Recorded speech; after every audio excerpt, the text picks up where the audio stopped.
Lobbies and Gentlegrams, in today's episode of Kanye on Twitter, I think due to the gravity and severity of what we'll be touching on in this video, it'd be in poor taste to start off this video with a bunch of alliterations and rhymes of my own. So instead, I want to read you guys the lyrics in this new Kanye West song. Hanging with my cousin, reading dirty magazines, we seen some guys kissing, we didn't know what that stuff means. Then we started reenacting everything that we had seen. That's when I gave my cousin an explicit word. And I know these guys about to judge me now. Started off when we were hanging out. Told my cousin not to tell nobody. People tell me to take it to my grave. Truth will set you free someday. I don't think they understand that I'm not attracted to a man. They thought I was a homosexual. For the last 2 months, I've been sitting here questioning what type of VPN or technology that the Kardashians must be trying to implement to stop their children from seeing the type of activity that their father's been displaying on the internet, more specifically Twitter. This is enough to severely traumatize a child for the rest of their lives. I mean, forget the fact that these children have two parents who are two of the most famous people on the planet. That already alone being enough to inhibit them from living normal lives and discovering information about their parents prematurely, information and videos their parents probably never wanted them seen. But in the midst of these psychotic, hate-fueled rants that Kanye has been going on Twitter for the last few months, he seems to root a lot of his frustrations or anger or just any criticism he has about anyone he's calling out on the platform to the fact that he is now restricted from seeing his children. Kanye has 4 children. His 2 youngest ones he claims to have very, very little contact with. His second oldest child, his oldest son, Saint, Kanye claims to have not seen throughout this entire year. And his oldest daughter, Northwest, is the one Kanye seems to be closest to, or the child who has the biggest presence in his life. But his most recent outburst on Twitter, and arguably his worst one to date, stemmed from his outrage of the fact that her mother has full ownership of her name and likeness. I say all this to say, this is an extremely deep, nuanced, multifaceted situation with a lot of BS surrounding it, but a lot of real issues at hand. So we'll try to focus on the lessons here. Number one, any restrictions that Kanye has on access to seeing his children is a direct effect of his own actions. Number two, based off this song and the tweet that accompanied it that Kanye just put out, it's very apparent that Kanye is not just suffering from bipolar disorder or some type of mental illness. Kanye has been through an immense amount of trauma that has led him down this path of narcissism, self-destruction, hatred, alienation, racism, etc. And number three, which kind of ties both points together, is that due to the trauma-induced outbursts that Kanye has been going on for, you could call it the last 2 months, but really if you want to look deeper, you could call it the last 3 years. And if you want to look even more broader, you could call it Kanye's entire existence in the public spotlight has led him to be treated like the boy who cries wolf. Meaning that a lot of what Kanye says does carry some broader truth to it, but the positive message or the constructive message is lost in translation and buried in a slew of irredeemable, unforgivable, offensive statements or actions. You could go back to 2009 when he interrupted Taylor Swift at the VMAs award show and make the audience that Jay-Z, Beyonce's own wife, has never come out and publicly defended her or fought for her greatness as hard as Kanye did in that very moment. You could maybe make the argument that the intent there might have been pure, it might have been good-hearted, but the execution was obviously impulsive and tore someone else down in an attempt to build someone else up. Or look years later when he just married Kim Kardashian and was exposed to the effects of a Hollywood lifestyle by being harassed by paparazzi at every street corner he turned. In my opinion, it should be illegal for the paparazzi to do what they do. But instead, it was probably Kanye who got hit with lawsuits or charges based on his actions towards the paparazzi, and he was probably just trying to express the same thing I feel, in that the paparazzi are extremely invasive of your privacy. Right message, wrong execution. Kanye feels people have set this expectation or standard for what his political beliefs or thoughts should be, and in an effort to fight for independent thought, he ends up wearing a red hat everywhere that deeply offends dozens of millions of people and makes comments like slavery is a choice. Kanye's mad that these massive fashion corporations won't treat him like an equal or give him an executive role that he believes he deserves, so he lashes out in interviews, leading to his protege Virgil getting a bunch of opportunities Kanye was never granted, opportunities Kanye fight to achieve, but could never get due to his own behavior. Kanye was frustrated at a group of record executives. He turns his frustration onto an entire religious group, single-handedly causing a massive rise in anti-Semitism over the comments he made.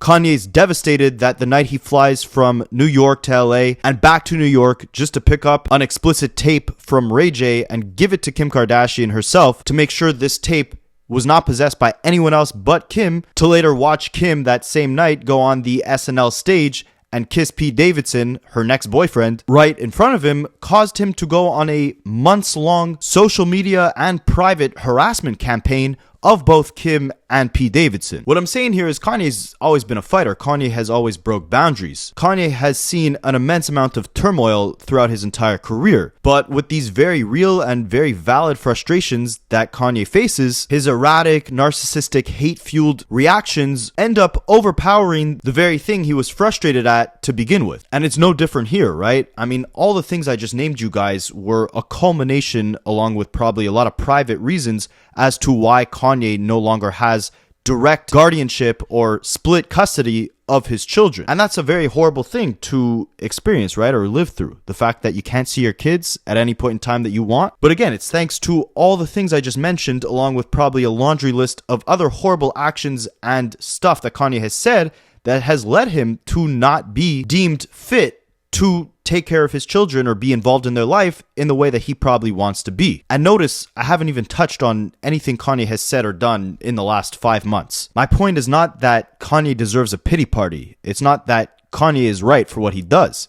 It's in fact the opposite. Kanye is the boy who cries wolf. Kanye is the guy who fights fire with fire, hate with more hate. It's because of everything he's tweeted over the last 5 months that has caused the public to barely bat an eye or not give him nearly the sympathy he deserves or the empathy for the situation that he just exposed to the world. And the duality of that is a tragedy, right? On the one hand, you have this awful situation that Kanye experienced as a child, which also inflicted horrible trauma onto his cousin. And if this is true, if we're taking Kanye's word on what he said, then the events he's discussing in that song and in these tweets are likely a direct cause of a lot of the horrible actions and words that both Kanye and his cousin have committed after that. I read you guys the lyrics of this song, but he tweeted it out along with the message saying, "This song is called Cousins, about my cousin that's locked in jail for life for unaliving a pregnant lady a few years after I told him we wouldn't look at dirty magazines together anymore. Perhaps in my self-centered mess, I felt it was my fault that I showed him those dirty magazines when he was 6, and then we acted out what we saw. My dad had Playboi magazines, but the magazines I found in the top of my mom's closet were different. My name is Ye, and I performed an act that I'm not going to mention in this video on my cousin until I was 14. Now, I see people online saying that there was about a 5-year age difference between Kanye and this cousin who's now incarcerated over taking the life of this pregnant woman, meaning that if his cousin was 6 at the time, Kanye was somewhere between the age of 10 or 11, and these acts stopped when Kanye was 14. I say that to say people are trying to use this against Kanye to say he was the perpetrator of this situation, but I think it's much, much deeper than that. They were both victims in their own right. Kanye has been very open in the past about how Playboi and Korn has horribly affected his mental health. Even at one point in 2019, isolating himself from his home in Hollywood to live out, I believe, in a ranch in Utah, delving headfirst into Christianity and religion, avoiding cussing and profanity in his music and in his life,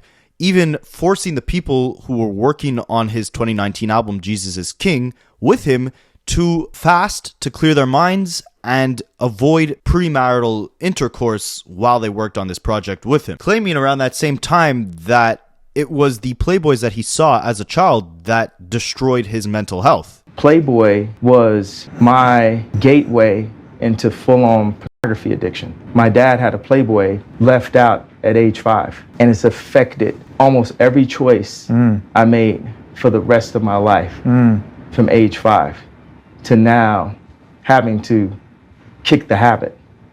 And it just presents itself in the open like it's okay. And I stand up and say, you know, it's not okay. Now, I myself don't know enough, obviously, about psychology or the effects of childhood abuse or, early exposure to stuff like Playboy magazines and the impact that could have on you as an adult. But right away, seeing Kanye tweet this out, along with feeling horrible, it kind of set a light bulb off in my head about why Kanye is the way he is, why he behaves the way he does, why he says the things he said. So I have a friend who's a practicing neuroscientist who studies consciousness, how the human mind basically works, and how different things can trigger your mind early on in childhood and literally make changes in your brain that directly cause you to evolve in, different ways in your adulthood. So I asked him, can a trauma like this, like Kanye experienced with his cousin, lead him down this path of, narcissism or these bipolar tendencies or just these psychological struggles in general, right? And he gave me some perspective, which I thought was interesting. So I'll share it with you guys, right? So obviously in this tweet, Kanye is describing an early exposure to corn, and not only just corn, but S behavior with a family member. And this type of experience, especially at such a young age, it often isn't about desire, but it's about confusion and mimicry and boundary breakdown. Kids don't know what they're doing. They're copying what they see. They're trying to make sense of it. It might be that Kanye was both a victim, exposed too early, and a participant, which creates a huge amount of both shame and internal conflict. And we're seeing this with Kanye in real time, right? Like one day he's tweeting that he loves the mustache man. The next day he's tweeting he hates the mustache man and he loves Jewish people. One day he's tweeting, all he wants to do is take care of his kids and be in their lives. But the next day he's tweeting about how every man treats women the way Diddy did and how it's okay to abuse people and dropping, slurs against Jay-Z's children, dropping homophobic slurs, basically presenting himself to the world in a very unstable state, obviously incapable of being a positive influence, let alone to his children, but to the entire world, to his fans. One day he says he suffers bipolar. The next day he says he suffers from autism. Obviously, Kanye has an immense amount of unresolved trauma, which has led him to suffer from this identity crisis, right? And don't forget, he lost his mother at a pretty young age when he was very, very head-on,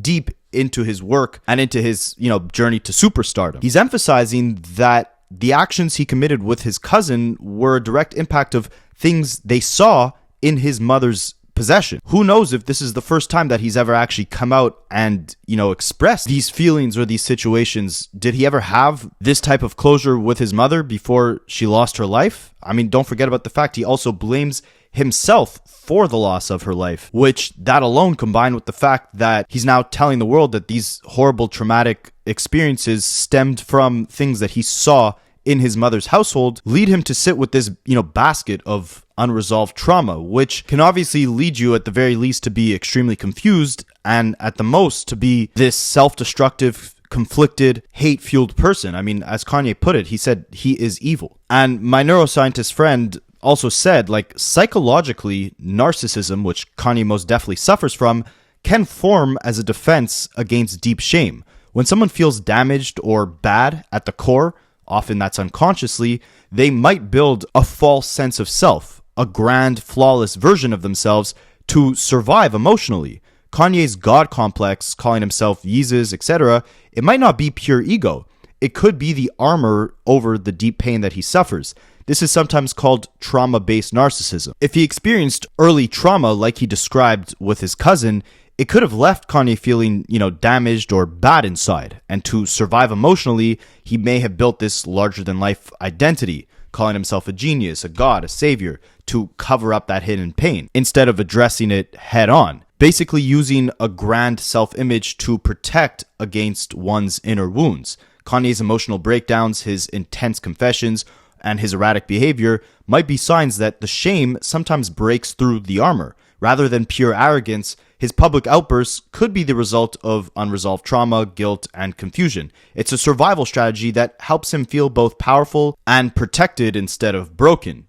Healing this would require facing the pain underneath, not just, managing his public image. So dealing with this unresolved trauma and possibly, the guilt for initiating it or participating in it, Kanye's mind might split reality to cope with it. He might see himself as either completely righteous or totally evil, and this black and white way of thinking, which is a defense called splitting, it's very common in people with trauma and personality issues. And in manic phases of bipolar disorder, delusions of grandeur or even confession-like oversharing can often occur. What sounds like a deeply revealing tweet might be a part of a manic episode where the internal shame breaks through the surface in a distorted, overwhelming way. It doesn't mean the feelings aren't real, but the way they're expressed might be driven by his mental state.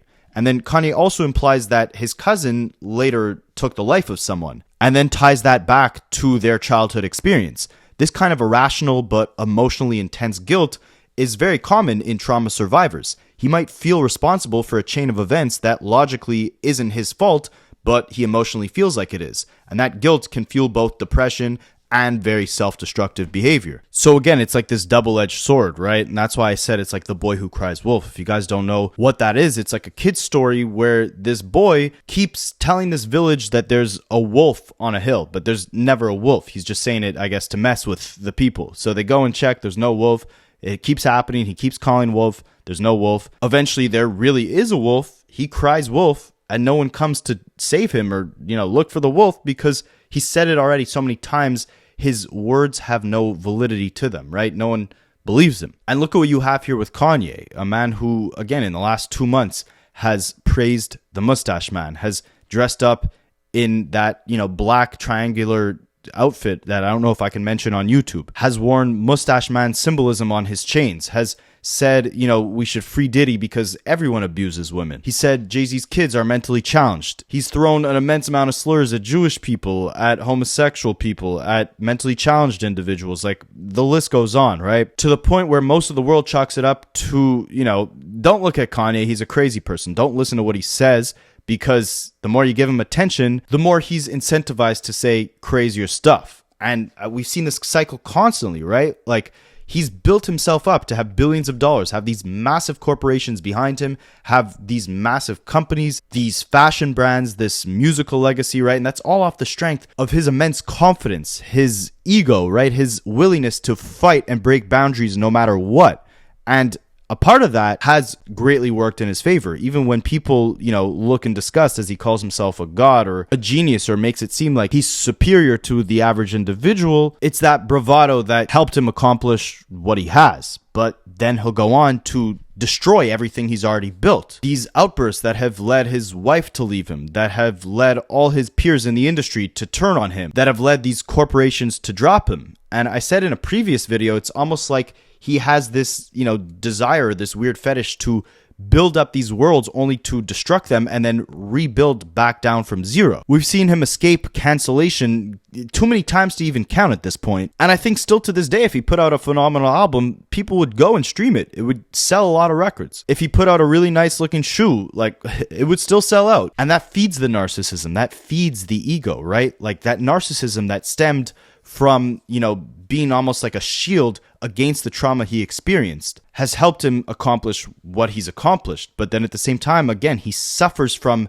the shame, the unresolved issues of his past that, he masks with that narcissistic persona come to life when he has these breakdowns, these mental breakdowns, and he literally breaks everything down, breaks his whole world down. I mean, look at what he's doing to try to win back his kids, right? He's on Twitter right now, tweeting things like, I don't need to just see my kids, I need to raise them. I'm a good dad, I'm a great father to have. I need a plan to exercise my rights with my kids. I figured out a lot of things, but I haven't figured this out. The day Kobe passed away, we all went to Kylie's house, and they, in a stand next to the couch in the front living room, were vintage Playboi magazines strategically placed within arm's reach of every child in that house, which was every half-black baby. Y'all know what that is, why that is, and who is behind that. The cousin song triggers that memory. The thing that made my kid's situation so hard is most lawyers are Jewish. I have to suppress the fact that my kids have been taken from me and everyone just watches. I mean, behind that is a lot of real pain and a lot of, valid feelings, a lot of valid criticisms as well, right? Why is there Playboi magazines in arm's reach of children? And then he questions why he can't see his kids and that cousin song triggers his memory. Don't forget, he had songs years ago talking about some horrible things. Think about, these kids who have access to the internet who in 8 years from now, or even less maybe, can go and look up some of these Kanye songs like, let's say, Ecstasy, which came out in 2018. Kanye raps, you got sick thoughts? I got more of them. You got a sister-in-law you'd smash? I got 4 of them. Damn, those are your sisters. You did something unholy to them pictures. You need to be locked up. Nah, we need a bigger hot tub. I always think back to this song, like the album cover is a picture of Kim with all of her different sisters, right? Like, these are the aunts and mother of Kanye's children. How is he okay rapping lyrics about his, kids, family members, when he knows his kids will eventually be old enough to go and read these lyrics on their own on the internet? How is he okay with tweeting the things he does when he knows that his kids will eventually go on the internet and be able to see all these things if they can't already, right? Like, his son has a YouTube account. His daughter has a TikTok account. Obviously, these kids are very active already on the internet. We live in 2025, right? Kids are probably on the internet before they know how to do algebra. It's kind of like a cycle of trauma, right? Like, Kanye is saying that the worst thing to his mental health was seeing those magazines in his parents' house, right? He's saying that was so horrible that it literally caused him to commit these awful actions with his cousin, which now has this suppressed trauma in his brain that has caused all this narcissism and hatred and self-destruction, right? He's planting the same seeds for his kids. By them having access to all of these things that Kanye said, whether it's in his music or in his tweets, they're going to have to sit with that, and it's going to build trauma in their own brains. If him and Kim are not sitting down having very real conversations with their kids, they're going to be left impressionable, left to interpret these things all on their own, right? And a lot of this stuff is very negative, heavy-hitting subjects, not meant for a kid to unpack, right? And I mean, think about his new wife, too. Like, there's so many layers to this, right? Think about how his new wife has been pictured, walking around holding hands with Kanye's daughter. At the same time, a day later, she's out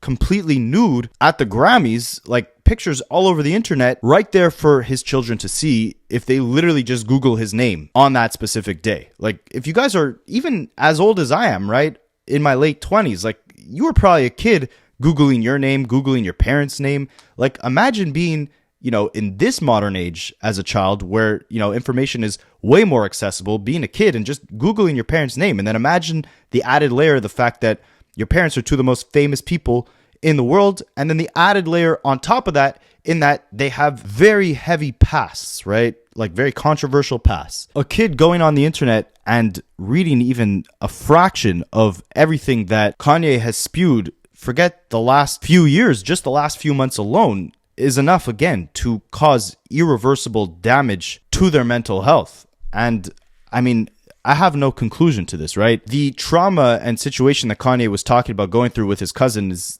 absolutely horrible. And again, I think the lack of sympathy derives from the fact that Kanye has painted himself out to be this villain and has said horrible things over the last few months. Again, a boy cries wolf type of situation. But at this point, I think you got to think more about the children than anything else, because you're now opening the door for this cycle of trauma to continue. Hurt people, right? Kanye tweeting F Virgil, Kanye, tweeting horrible things about Jay-Z's kids, the very man that signed him and gave him a career to begin with. Kanye tweeting out horrible things against his ex-wife, against his ex-mother-in-law, against Jewish people, whatever the case is, he feels hurt by these people, right? He went on stage to defend Beyonce. Why hasn't Jay-Z come and defended him when he's battling to see his kids, right? He went all the way to LA to retrieve that tape for Kim Kardashian, and then she's committing these public displays of affection with a new man that same night. A lot of the pain he feels is very, very valid, but in his efforts to confront it and address it, he ends up inflicting more harm than good, right? I mean, even think about his cousin who is incarcerated on a horrible crime of his own. I mean, if this story is true, right? And this cousin of Kanye's has potentially never unpacked this on his own, he's now subject to being outed, all his trauma being outed, because Kanye felt the need to, hit this button on this impulsive tweet. I'm not saying it's wrong to address your traumas, and be public and open about them, right? I think that's a very big step in healing, but you also have to remember that your words don't affect just yourself. They affect the people around you, right? Kanye has 4 kids. He has that cousin who experienced this trauma with him. He's not just harming himself, he's obviously harming the people around him. And rejecting psychiatric or psychological help, rejecting medicine, rejecting the idea that he's not stable enough to take care of his children is unfair to the people around him, because, again, he's not in the right state of mind to deal with this trauma and confront it on his own. When he tries to, you get these, delusional senses of grandeur where, he says he's the closest thing to God and because of that, he can disrespect everyone around him, reject the idea that he's going to have to settle with co-parenting, or that when he does business with corporations, there's going to sometimes be restrictions to what he can say or how erratically he can act. There's consequences to these actions, right? He's not the first person to go through a custody issue. He's not the first one to go through a financial issue or a business issue. And this cousin situation that he exposed kind of adds clarity to why he behaves the way he does when very common problems occur in his life. There's a lot of pain, a lot of suffering that he's never fully processed, right? And some that he's blamed himself for, right? The incident with the magazines with his cousins,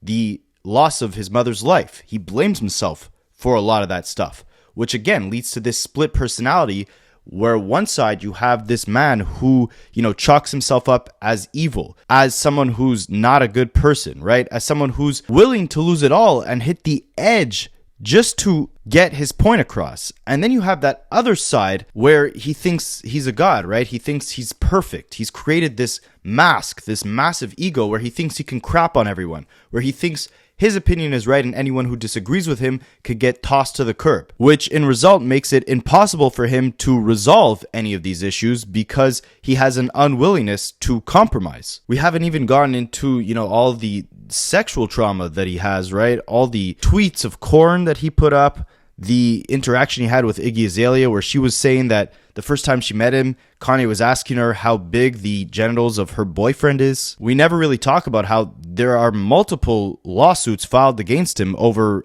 misconduct, most specifically in the workplace. We've never heard his wife talk, so I can't speak on that situation, but she wasn't dressing, half naked before she was dating him. There's videos of her before she was his wife looking completely different. At one point, right, like anyone who worked with him had to remain abstinent, couldn't practice, premarital intercourse. That was in 2019 during his Jesus era, but then during the Yeezus era, the dark twisted fantasy era, he had pictures of corn, pictures of nude women plastered all over the wall, pictures of, intercourse going on, like as everyone in the studios around him recording, right? People have recounted stories of him just watching corn as he's about to cook up a song. These are obviously the symptoms of unresolved abuse and trauma that he faced very early on in his life. And this new song also seems to, try to battle the idea to the world that people believe he's a homosexual, right? And think about all the homophobic slurs he's been using on Twitter at the same time. There's this weird, again, balance of like, on one end, he's trying to open up, he's trying to face the trauma, he's trying to be vulnerable and explain to the world that, he feels this guilt for things that happened early on in his life. But then on the other side, he's blaming an entire religious group for the reason why he can't see his kids. He's making music videos of, people being whipped and naked people. I mean, think about like that famous music video where he had those wax figures of all these different naked celebrities and the lyrics talking about how Taylor Swift owes him intercourse. Think about the tweets he was making about Taylor Swift the other week about, those horrible things with her and Justin Bieber and Harry Styles. I'm not even going to go into detail, right? But like, he's putting all these people in horrible positions, all because of his own unfaced trauma, the guilt that he feels internally, but the unwillingness to get the proper psychological help that he needs. And as a result, worst of all is he's putting his children in this compromised position where they're now subjected to witness all of these horrible actions and behavior and messages that Kanye has put out for the world to see in this vulnerable, unbalanced state, which can very well lead them down the exact same path that he is on right now. If he wants to end the suffering, if he wants to come face to face with the trauma, with the guilt that he feels, with the pain that he suffered throughout his whole life, you got to put your trust in someone else other than yourself at this point, right? Kanye has made it clear that he really has no one at this point in his life. No friends, very little family. I can't speak on his personal life, right? I'm going off of what he said in the public. He can't trust anyone. His wife, Bianca, has left him, according to lyrics in a song that he recently had DJ Akademiks leak. Anyone who was an ally to him, in the last few weeks, he's gone on Twitter and said F them or he hates them. Do you guys think this is really, him trying to fight to see his kids, or is this him trying to fight to get to the root and the bottom of what's been causing him so much pain and internal suffering for all of these years? It's sad to me because, I mean, I grew up on specifically Kanye West and Lil Wayne. Those were two rappers at the top of their game during like a pivotal moment in my early years of listening to hip hop. The first two albums I bought were Graduation and The Carter 2. And seeing how these two have kind of progressed throughout their careers is very sad to see. And it's crazy to me, right? The duality of the fact that a lot of the messaging within Kanye's earlier music helped me as a human in those pivotal early years, you know, navigate life, navigate being unique, having the confidence to, you know, be who you are, embrace your creativity, evolve constantly. Something he said on the intro to Graduation, Good Morning, it stuck with me forever. My mom had to explain it to me when I was like, I think maybe 11 or 12 years old. I would play that album in her car. So shout out to my mom for letting me play that album in her car at that young age. But he rapped something like, good morning, look at the valedictorians, scared of their future as I hop in a DeLorean, scared to face the future, complacent career students. Some people graduate, but we're still stupid. I remember this conversation. I was like, Mom, why is there like this parental advisory sticker on the cover? Like, what does that mean? Because one version of the album doesn't have that sticker, the other version does. And she's like, it's because of lyrics like that there's that parental advisory. Basically saying like parents should not be letting their kids listen to this explicit music that has this messaging of like going against the system, right? Going against the schooling system. Kanye making fun of, you know, all the people in his graduating class who maybe graduated top of the class, but they're scared of their future. They're scared of living in this matrix while he's just hopping in his fancy car, you know, rich off of doing what he loves. And that stuck with me for so many years because when I was struggling through college, like wondering what I wanted to do, I'd still go back to those bars and think like, I'm not meant for a 9 to 5. I'm meant to be doing, you know, what I'm doing now, talking to you guys, you know, expressing my creativity and my thoughts through channels like this, right? And it really is thanks to the music that inspired me at such an early age to have the confidence to take risks like quitting my job to, you know, do this full time. I'm going on a bit of a tangent, but I say all that to say the duality of the fact that Kanye inspired, you know, me and probably millions of other kids around my age to pursue their dreams and have that confidence versus, you know, now leading in the direction he's heading to, doing all this where he says the basis of it is to fight to have custody of his kids. All the meanwhile, he's probably unintentionally putting all this trauma onto his kids, leaving these messages behind for them to, you know, see 10 years from now and have to, you know, sit with these thoughts, sit with, you know, what their father was saying on their own, not maybe having him in his right mind to explain it to them. It's very sad to see the duality of it, right? Me as an 11-year-old listening to Kanye West and getting inspired by his message versus, you know, his oldest kid being 11 years old, him trying to fight to have custody of her, meanwhile saying all these horrible things, dumping all this trauma for the world to see instead of maybe dealing with it in the proper setting, like with a therapist or with his family, and as a result, possibly causing a horrible influence on her for the years to come. All this to say, I mean, it's just extremely sad to see, right? The whole situation, the fact that Kanye had to go through that at a young age, if he is telling the truth, which, I mean, I believe him. And I do commend him for, you know, being open and honest about his trauma, about his past. But I think at this point, right, he's facing a lot of problems. He's facing a lot of internal and external conflicts. And he is refusing, not just unaware of, but refusing the proper way to deal with these situations, the proper way to solve them. And as a result, because he's rejected any help, any olive branches that people have extended to them, and instead doubled down on the hate, doubled down on the outrage, he's put himself in this boy cries wolf type of situation where people at this point have given up on him. He's halfway across the world in Japan, right? Miles and miles and miles away from his family, emotionally detached from, you know, most of the world. And without someone to, you know, look out for him and be there for him, he's seemingly just spiraling further and further downward and creating this stain, not to his legacy, that too, but more importantly, to the influence that he's going to have on his children for years to come. So I hope for his sake, he can break this cycle, right? Obviously, this stems from the trauma that he went through, but he's simultaneously building it into this cycle of trauma that his kids are going to have to face for years to come. It's not too late to deal with it, but it doesn't look like Kanye is willing to listen to anybody but his own intrusive thoughts. I hope for his kid's sake he can get the help he needs, and I hope somehow they were never and will never be exposed to everything we've seen Kanye do and say in 2025. But let me know what you guys think, and I will catch you in the next one.